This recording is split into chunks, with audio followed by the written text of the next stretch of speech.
Morning students, today is our online SST class. So get ready for this. Take out your SST book and open chapter 21, page number 148. Okay, let's start. Chapter 21, Global Climatic Changes. Global Climatic Changes, वैश्विक जलवायु परिवर्तन. In this lesson you will learn about, इस lesson में आप क्या क्या सीखेंगे. Green house gases, green house gases के बारे में. ग्रीन हाउस गैसेस क्या होता है. Green house effect, global warming, ozone hole, air pollution and acid rain. Okay, चलिए स्टार्ट करते हैं chapter. Our world is always changing. हमारा वर्ल्ड जो है वो हमेशा चेंज होता रहता है. Look out of your window, you will see the climate changing. आप अपने विंडो से, खिड़की से बाहर देख सकते हो. आप देखोगे कि जलवायु जो है, वायुमंडल में जो जलवायु है, एटमॉस्फेयर है आपका, वो चेंज होता जा रहा है. These changes are happening because the earth's air, water and land are linked to the climate. ये चेंज इसलिए होते हैं क्योंकि जो हमारा अर्थ है और एयर है और वाटर, क्योंकि हमारी पृथ्वी, वायु, जल और भूमि जलवायु से जुड़े हुए हैं. People are causing these changes. लोग इस परिवर्तन के कारण बन रहे हैं. They have modified the environment, cutting down forests to build houses and factories, polluted the air and water. Smoke from factories and vehicles, dumping of wastes in water body. They have modified the environment. उन्होंने पर्यावरण में संशोधित किया. Cutting down forest to build house, forest को cut करके घर बनाया. And factories, और फैक्ट्रीज बनाए. Polluted the air and water, पानी और हवा को प्रदूषित किया. Smoke from factories and vehicles, गाड़ियों से, व्हीकल से और फैक्ट्री से निकलने वाले धुओं को एक dumping of waste in water bodies, उसे एक पानी में बहा दिया जाता है जिससे हमारा पानी भी प्रदूषित हो जाता है. ठीक है, आगे बढ़ते हैं. The earth is getting warmer because of heat trapping gases into the atmosphere. The earth is getting warmer, हमारा पृथ्वी जो है वो बहुत ही गर्म रखने वाला गैसों से की वजह से पृथ्वी हमारा जो है वो गर्म होता जा रहा है. This is mainly due to burning of fossil fuels. This is mainly due to burning of fossil fuels. Fossil fuels तो होता है, पता है क्या होता है, जीवाश्म ईंधन, जिसमें बहुत सारे गैसें होते हैं, कोल, पेट्रोल, वही होता है ना फॉसिल फ्यूल्स. तो यह इसका मुख्य कारण क्या है, जीवाश्म ईंधन का जलना. Warmer temperatures have led to global warming, pollution, melting of glacier and also the depletion of the ozone layer and acid rain. Warmer temperature have led to global warming, pollution, melting of glacier and also the depletion of the ozone layer and acid rain. Warmer temperature have led to global warming. गर्म वातावरण के कारण और क्या क्या है, global warming, pollution, हमारा जो प्रदूषण फैलाते हैं, ग्लेशियरों का पिघलना, मेल्टिंग और एसिड रेन. इन सब वजह से भी हमारा जो है एटमॉस्फेयर जो है हमारे पृथ्वी का, वो बदलता रहता है, गर्म होता जा रहा है. Most of the world depends on fossil fuels for their energy needs, homes, vehicles, factories. Most of the world, दुनिया में अधिकतर, depends on fossil fuels for their energy needs, homes, vehicles, factories. दुनिया का अधिकांश हिस्सा अपनी ऊर्जा जरूरतों, घरों, वाहनों, कारखानों के लिए जीवाश्म ईंधन पर निर्भर करता है. Burning fossil fuels releases carbon dioxide, the heat trapping gas into the atmosphere. ये जब बर्निंग फ्यूल्स, जो जीवाश्म ईंधन जलता है, उससे वातावरण में कार्बन डाइऑक्साइड बहुत ज़्यादा मात्रा में फैल जाती है, क्योंकि ये जब भी फॉसिल फ्यूल्स जलते हैं तो उसके जलने से क्या निकलते हैं, कार्बन डाइऑक्साइड। अगर हम आग भी जलाते हैं तो उससे भी कार्बन डाइऑक्साइड ही निकलता है। जो धुआं होता है उसमें कार्बन डाइऑक्साइड की मात्रा बहुत ज़्यादा होती है जो हमारे एटमॉस्फेयर में फैल जाता है। This is the main cause of climatic change. यह जलवायु परिवर्तन का प्रमुख कारण है। ठीक है, अब हम आगे बढ़ते हैं। Green house gases. Green house gases क्या होता है? The heat trapping gases are called green house gases. The heat trapping gases are called green house gases. उष्मा का जमा होना ही गैसों का ग्रीन हाउस का गैस कहा जाता है। जब उष्मा को कैद कर लिया जाता है, ग्रीन हाउस गैस क्या होता है, एक कांच का घर होता है, उसमें उष्मा को, एनर्जी को कैद कर लिया जाता है, जिसके वजह से उसमें जो भी प्लांट्स लगाए जाते हैं वो उगते हैं। उसे ग्रीन हाउस गैसेस कहा जाता है। They exist naturally in the atmosphere. They exist naturally in the atmosphere. वे एटमॉस्फियर में स्वाभाविक रूप से मौजूद होते हैं। They are essential because they help keep the earth warm enough for us plants and animals to live. They are essential. Essential means होता है जरूरी, वो हमारे लिए जरूरी भी है because क्योंकि they help keep the earth warm enough for us. वह पौधे जानवरों के रहने के लिए पृथ्वी को पर्याप्त गर्म रखता है जो हमारे लिए आवश्यक है। ओके, आगे बढ़ते हैं। However, human beings are adding extra greenhouse gases into the atmosphere. However, हालांकि human beings are adding extra greenhouse gases into the atmosphere. मनुष्य वातावरण में अतिरिक्त ग्रीन हाउस गैसों को जोड़ रहा है। These extra gases are causing the earth to get warmer, resulting in changes on land, oceans and atmosphere. These extra, ये जो एक्स्ट्रा गैसेस हैं, are causing the earth to get warmer, ये पृथ्वी को और गर्म कर रही हैं। रिजल्टिंग, जिसका रिजल्ट क्या है, यह हमारे चेंजिंग ऑन लैंड, ये हमारे पृथ्वी, लैंड, भूमि को, ओशन, महासागरों को और एटमॉस्फेयर, वायुमंडल में परिवर्तन हो रहा है इससे।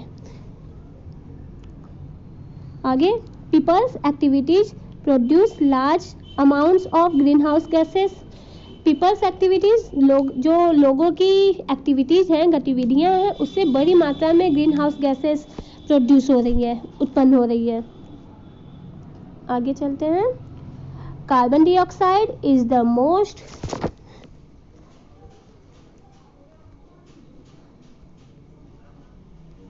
important greenhouse gas emitted by humans. Carbon dioxide is the most important greenhouse gas emitted by humans. Carbon dioxide जो है वो ह्यूमंस द्वारा, मानव द्वारा उत्सर्जित करने वाला सबसे इम्पॉर्टेंट गैस है। Green house effect. Green house effect क्या है? Have you seen a glass house in which plants are grown? Have you seen a glass house? Glass house क्या होता है?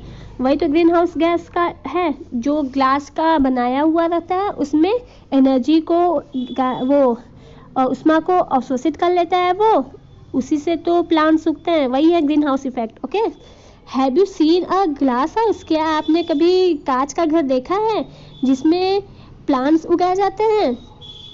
A green house is a building made of glass in which plants are grown. Green house gas क्या है? A green house gas is building made of gas in which plants are grown.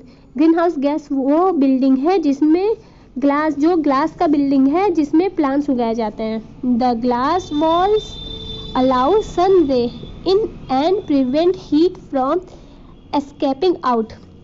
जो glass का walls होता है, दीवार होता है, वो अलाउ करता है कि सन के रोशनी को अंदर आने के लिए और उसे गर्म, कांच का जो है वो गर्म होने के लिए, और वो जो हीट है, वो जो उष्मा है, वो फिर वो दोबारा बाहर न जा सके, उसे वो रोकती है।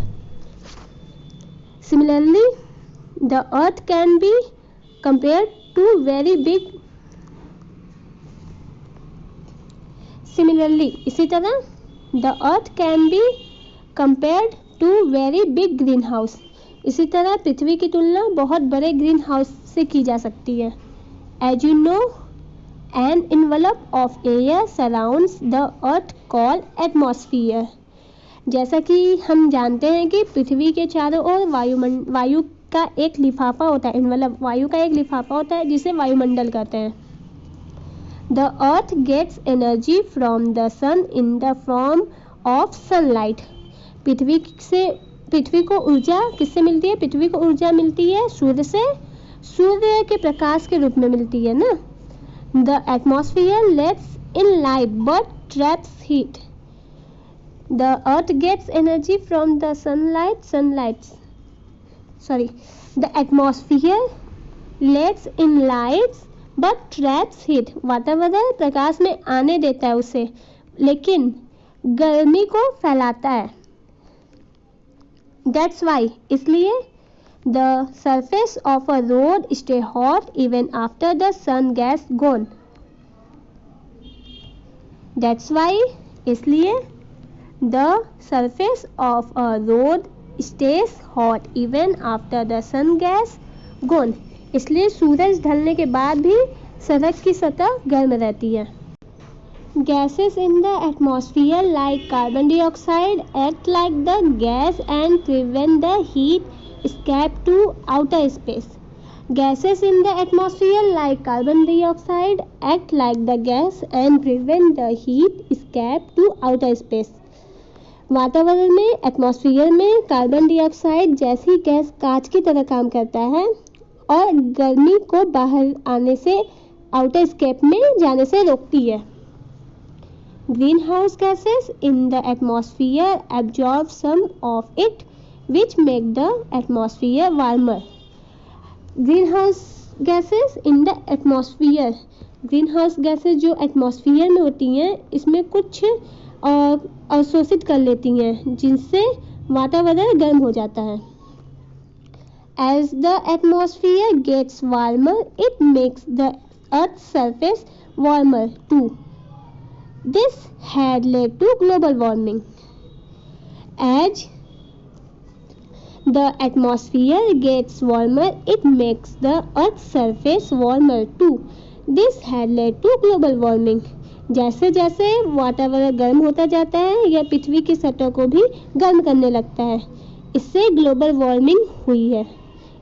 जैसे जैसे वातावरण गर्म होता है, वो पृथ्वी की सतह को भी गर्म करता है, इससे ग्लोबल वार्मिंग होती है। Okay, If there was no natural greenhouse effect, it would not be possible to live on Earth. यदि प्राकृतिक green house, natural green house प्रभाव नहीं होता तो पृथ्वी पर रहना संभव नहीं हो पाता। The Earth would be too much cold on support life. जो अर्थ है हमारा, वो बहुत अधिक ठंडा हो जाता, जो हमारे लाइफ के लिए अच्छा नहीं हो पाता। आते हैं ग्लोबल वार्मिंग। ग्लोबल वार्मिंग क्या है? Burning of fossil fuels such as coal, petrol, gas give off huge amounts of carbon dioxide. Burning of fossil fuels के जलने से, सच एज जैसे कि कोल, कोयला, petrol, gas, give off huge amount of carbon dioxide, इसके जलने से बहुत बड़ी मात्रा में कार्बन डाइऑक्साइड गैस निकलती है। This makes the greenhouse gas a little thicker.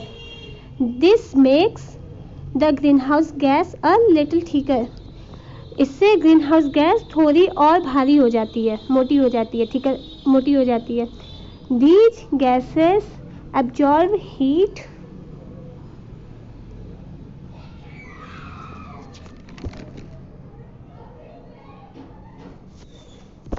easily.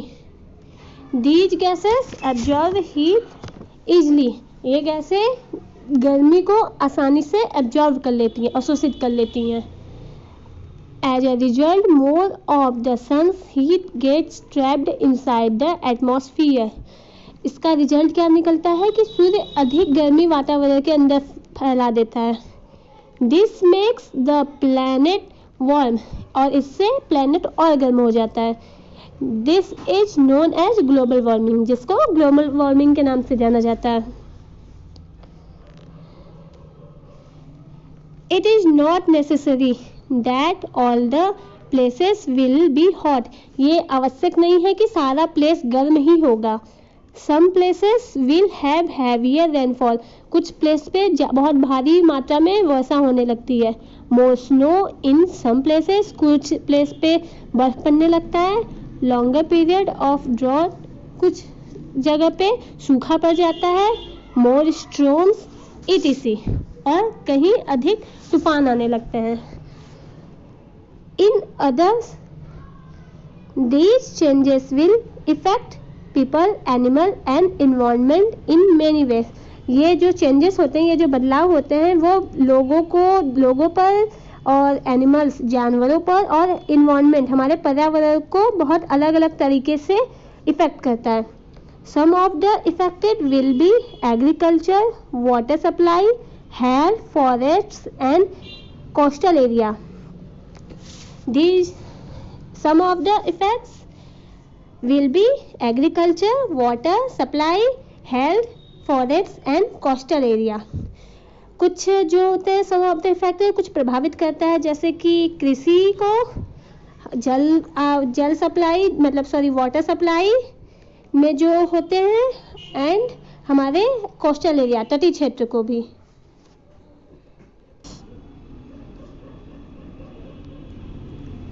The global warming will cause changes in the future such as higher temperatures, more droughts, changing rain patterns. The global warming will cause changes in the future. Global warming की वजह से हमारे future में बहुत बदलाव आने वाले हैं. Such as higher temperature, जैसे कि टेम्परेचर बढ़ सकता है. More drought और अधिक सूखा पड़ सकता है. Changing rain pattern, जो बारिश होती है उसके में भी बदलाव हो सकता है, वो और किसी तरीके से हो सकता है. मेल्टिंग ग्लेशियर का मेल्ट होना, पिघलना. वार्मर ओशन, हमारा महाद्वीप और गर्म हो सकता है. राइजिंग सी लेवल, और समुद्र का स्तर भी बढ़ सकता है. What can we do to stop global warming? What can we do stop global warming? हमें ग्लोबल वार्मिंग को स्टॉप करने के लिए क्या क्या करना चाहिए? The answer is short and simple. इसका जो आंसर है वो बहुत ही शॉर्ट और सिंपल है. We need to reduce global warming. We need to reduce global warming. हमें ग्लोबल वार्मिंग को कम करने की ज़रूरत है. It means, क्या मतलब है इसका? Producing less carbon dioxide emission and using less energy or using it more efficiently. हमें कार्बन डाइऑक्साइड का जो है उत्पादन है उसको कम करना चाहिए. एंड यूजिंग लेस, और उसका यूज भी कम करना चाहिए. और यूजिंग इट मोर इफिशिएंटली, और उसका यूज हमें अधिक कुशलता से करना चाहिए, मतलब सोच विचार करके करना चाहिए. You can do the following things to start with. आप इसे स्टार्ट कैसे करें, इसके लिए नीचे कुछ दिए हुए हैं. Use energy, saving fluorescent lamps instead of incandescent ones. Saving fluorescent lamp instead of incandescent lamp. incandescent lamp के बजाय हमें fluorescent lamp का यूज करना चाहिए. fluorescent lamp क्या होता है? ये एक बड़ा सा लैम्प होता है जिसमें ऑर्गन गैस भरा रहता है जो कम एनर्जी लेता है. मतलब ये जो अधिक ऊष्मा चाहता है बल्ब को जलने के लिए, उसके बजाय ये कम लेता है, इसलिए फ्लोरोसेंट लैम्प का यूज करना चाहिए. यूज रिन्यूएबल एनर्जी जो नवीनकरण हो सकता है एनर्जी का. सोलर एंड वाइंड एनर्जी, वो सोलर मतलब सोलर एनर्जी, सौर ऊर्जा, एंड वाइंड एनर्जी मतलब जो पवन ऊर्जा होता है. बाइसिकल, वॉक और टेक अ बस instead of using your car. हमें बाइसिकल और या फिर बस लेना चाहिए, अपनी कार चलाने के बजाय हमें बाइसिकल का या फिर बस का यूज करना चाहिए. ठीक है. ओजोन होल हम नेक्स्ट क्लास में पढ़ते हैं. ठीक है, अभी तक आप यहाँ तक पढ़ लीजिएगा. ओजोन होल जब नेक्स्ट क्लास चलेगी तो इसमें हम पढ़ेंगे. मैं आपको इसके क्वेश्चन आंसर सेंड कर दूँगी, आप उसको कर लीजिएगा और आगे जो है हम आगे उसको पढ़ लेंगे नेक्स्ट क्लास में. ठीक है, थैंक यू.